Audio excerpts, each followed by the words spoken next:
Hello friends, आप देख रहे हैं गायत्री प्री मेडिकल और मैं हूं अमित आपके मेडिकल पॉइंट्स के साथ। एक आपका प्रश्न रहता है कि ज्वाइनिंग मेडिकल में क्या अनफिट किया जा सकता है और ज्वाइनिंग मेडिकल में यदि अनफिट कर दिया जाए तो उसके बाद क्या होता है। कुछ हमारे साथियों को ये भी कुछ डाउट्स रहते हैं, ये कहें कि भ्रांतियां रहती हैं कि एक बार फिट हो गया तो उसके बाद कुछ नहीं होता, या फिट हो गए तो उसके बाद कुछ नहीं होता। देखिए यहाँ पर आपको एक लेटर दिखा रहे हैं, ये लेटर आप बिल्कुल गोल मोहर लगी हुई है इस पे, बीएसएफ का एक लेटर है। ज्वाइनिंग मेडिकल में एक कैंडिडेट के साथ क्या हुआ वो आपको यहाँ दिखा देते हैं, तो इसको देखिए कहाँ से ये जारी हुआ है।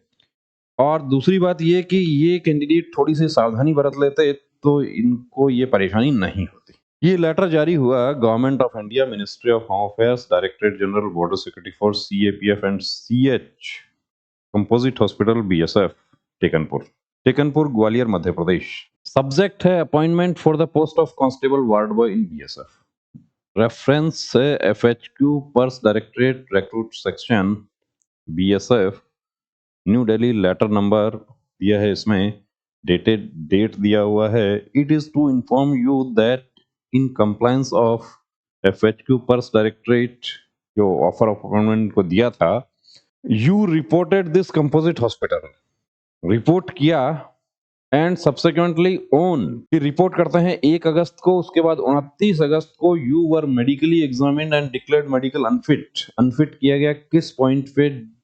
Due to low vision and colour blindness. Subsequently you were also re-examined by a board of medical officers consisting of 03 BSF medical officers and 01 eye specialist as co-opted member RU medical board. The RME board also declared you medically unfit due to defective distant vision. अब देखिए colour vision जो था उसमें ये री medical में फिर fit घोषित कर दिए जाते हैं, लेकिन डिफेक्टिव डिस्टेंट विजन दोनों आंखों का, राइट आई और लेफ्ट आई दोनों कितना, 6/12। तो ये प्रॉब्लम यदि वाकई थी तो इनको क्या करना चाहिए था? इनको इस दौरान देखिए उसका समाधान कर लेना चाहिए था। अब यहाँ पर therefore appointment order can't be issued to you and can't be permitted to join the service on the basis of the medical report of re-medical board।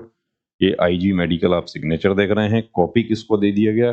Letter का कॉपी कैंडिडेट को जो लेटर दिया है उसका copy FHQ pers directorate, FHQ medical directorate और BSF academy Tekanpur और guard file. तो यहाँ पर आपने देखा कि एक कैंडिडेट जो एरर ऑफ जजमेंट की वजह से फिट हो गए थे। एरर ऑफ जजमेंट की वजह से जैसे आप अनफिट हो जाते हैं, आपको जो री मेडिकल मिलता है और उसके बाद आप री मेडिकल में फिट हो गए, तो वो क्या है? वो एरर ऑफ जजमेंट है।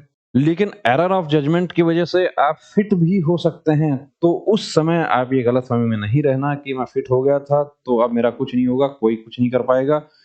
री मेडिकल में आप, ज्वाइनिंग मेडिकल में भी आप अनफिट हो जाते हैं तो आपको बाहर का रास्ता दिखा दिया जाता है। ऐसी गलती नहीं करना है। अब आपका कोई प्रॉब्लम है ऐसा और आपको डाउट लगता है, तो ऑफर ऑफ अपॉइंटमेंट मिलने के बाद या फाइनल रिजल्ट निकलने के बाद जो ज्वाइनिंग तक आपको जो समय मिलता है उसमें उस चीज का समाधान जरूर कर लेना है। ये 6/12 का समाधान जो है वो बहुत आसान सा समाधान है, जो अलाउ नहीं है, लेकिन वो करके बहुत सारे कैंडिडेट्स यूनिफॉर्म पहने हुए हैं, ये भी पहन लेते, लेकिन इन्होंने एक छोटा सा गलती कर दिया कि किसी ने मिसगाइड कर दिया कि आप एक बार फिट हो कोई प्रॉब्लम नहीं होगी। लेकिन आपने देखा कि ज्वाइनिंग मेडिकल अनफिट, और अनफिट के बाद फिर बोर्ड बनता है, बोर्ड ने भी अनफिट कर दिया तो बाहर का रास्ता दिखा दिया। ये गलती आप नहीं करना है। यूनिफॉर्म आपको मिल गई है तो कोई ऐसी गलती नहीं करना कि छोटी सी गलती की वजह से वो आपकी यूनिफॉर्म पहनने से आप चूक जाएं। जय